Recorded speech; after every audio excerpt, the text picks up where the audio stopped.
Welcome to Stable Roots, my weekly collection of stories, conversations, and thoughts. Thank you for joining me. Let's get started.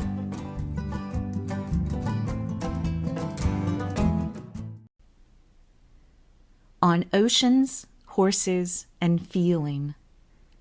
How herd wisdom invites us to drench our senses. Christopher and I arrived on the big island of Hawaii in the middle of the night after a day of flights and near misses.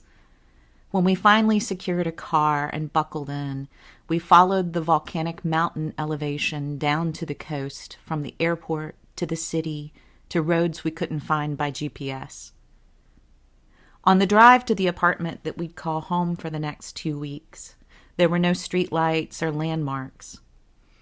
Through my passenger seat window, the knowledge of the ocean, the expansive presence of the water, was an intuitive sense, like knowing without seeing that someone was in the house.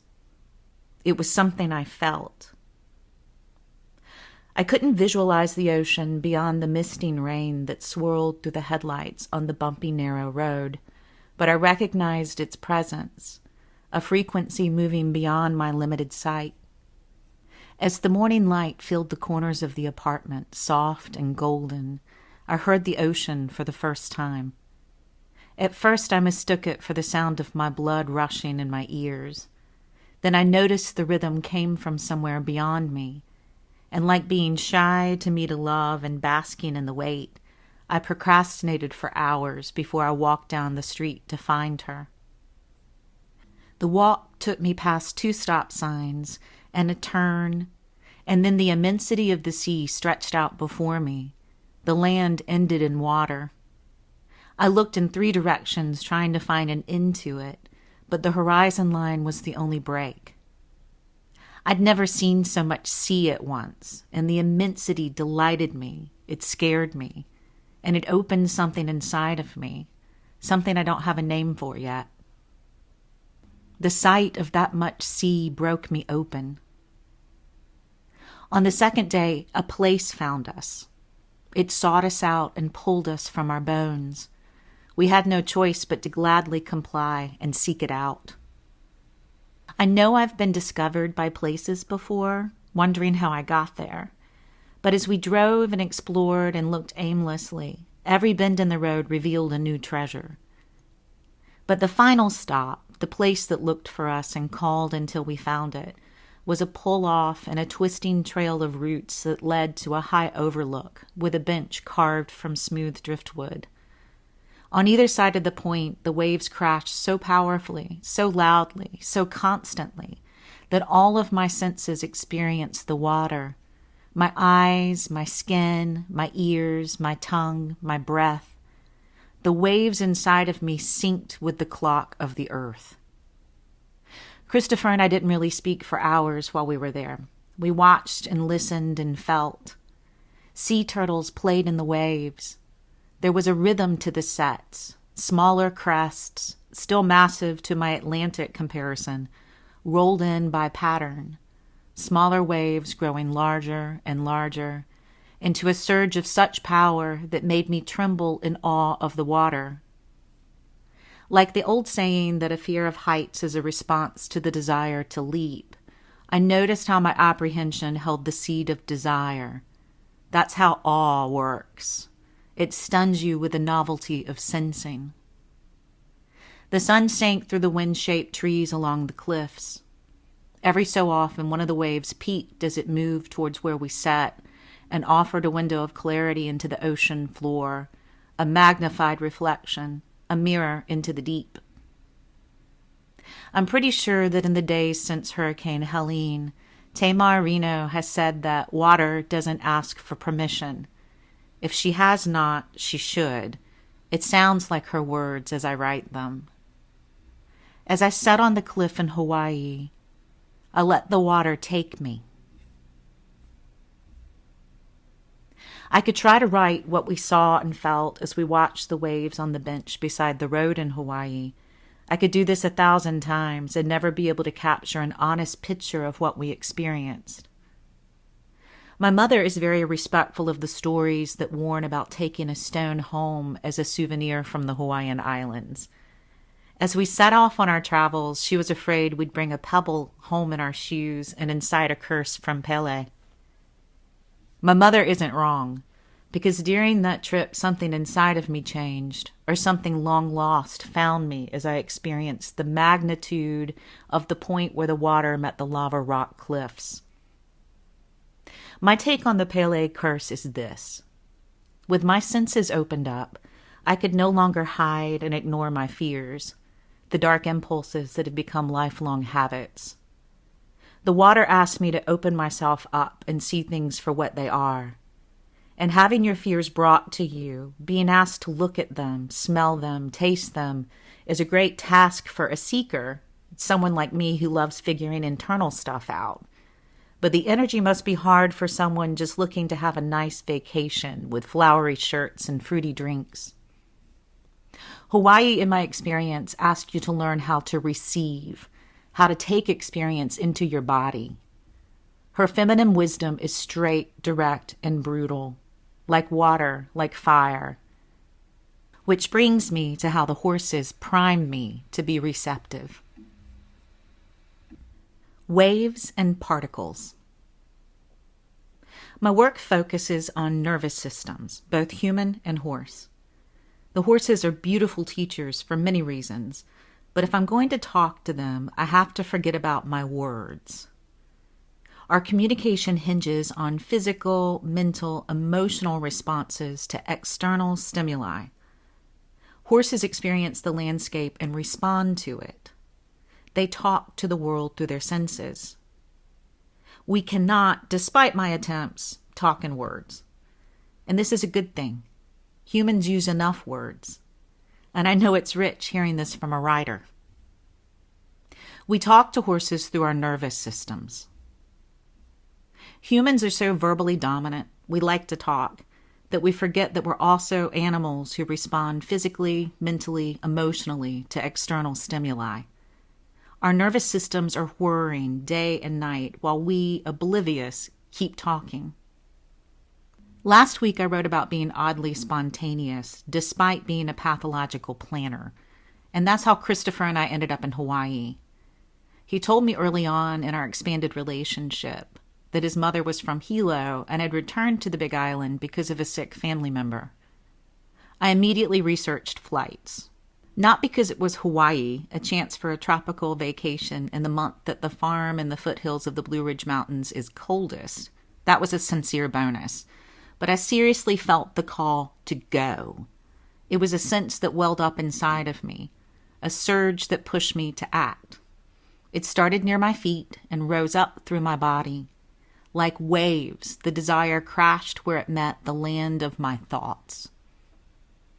Everything I'm supposed to do in my life has started this way.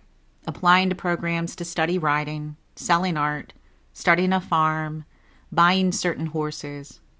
I love bookkeeping and forecasting, but I've never made a major decision for any reason except intuition.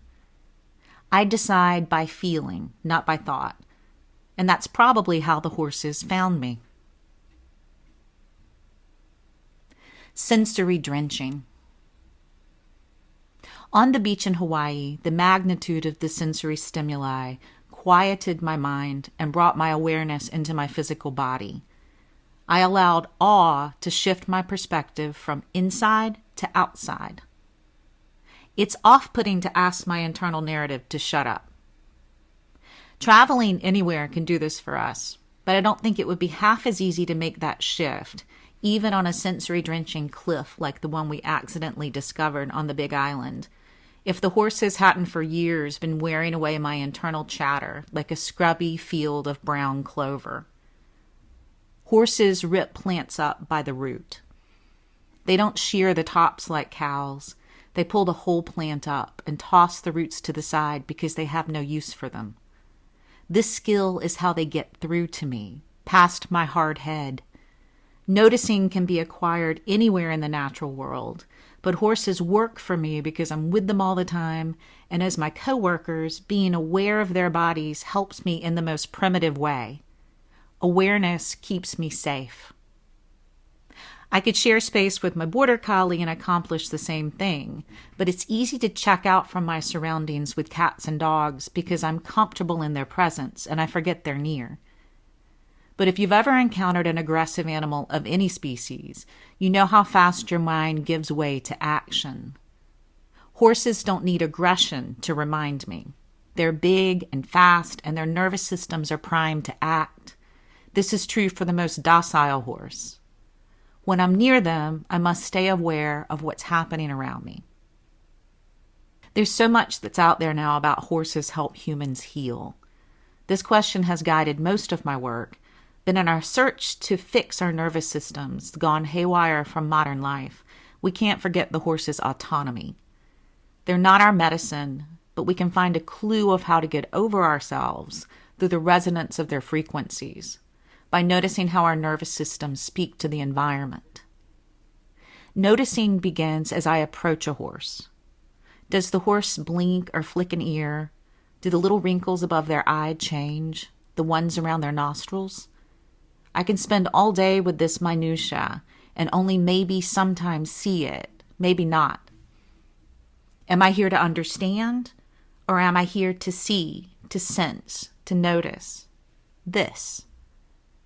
Understanding or trying to grasp is where I stop feeling in my body and I get lost inside my mind.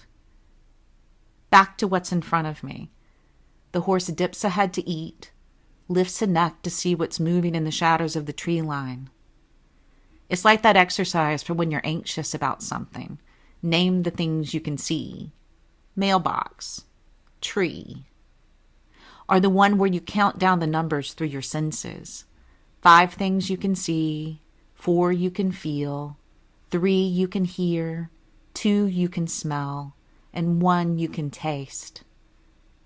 We're washing our minds clear of the chatter, and the horse, sensing that I'm noticing, stops eating and watches back.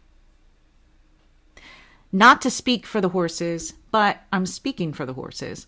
How crazy they must feel dealing with us and knowing that most humans are so removed from their environment that they can hardly realize they're present at all. In the golden moments of shared space, my internal chatter fades away and I'm present with the horses. Just our skin and blood moving through the rhythm of the earth's clock, present and allowing, ready to receive. Nothing big is happening. We're just here. Nature can do this for us all the time if we allow it. As I sat on the cliff in Hawaii and allowed myself to be transported by the power of the convergence of water and land, my chattering mind slowed and I was present. Rhythms. As the light fades, Christopher and I feel our way back to the car. Our skin is scaled and dry salt as the roaring of the waves and rocks recede behind us. Every action, every moment feels deliberate. I notice the strap of the bag on my shoulder, the ball of fishing twine scavenged from the hill in the palm of my hand. I feel how the stones bruise my feet. I taste the dry grit in my mouth. The tree frogs sing a rhythm that sounds like coffee, coffee. I have changed, but nothing has happened. Everything has happened. I am here.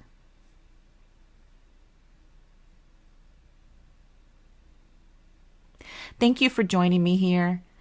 Next week, I'm going to tackle the psychology of giving. This week, I needed to spend some time revisiting Hawaii with my words because so stinking much has happened since we arrived home in March. We lost 2 horses. One of them was like a second limb to me. I became sick. We got married. The hurricane blew through. I became sicker.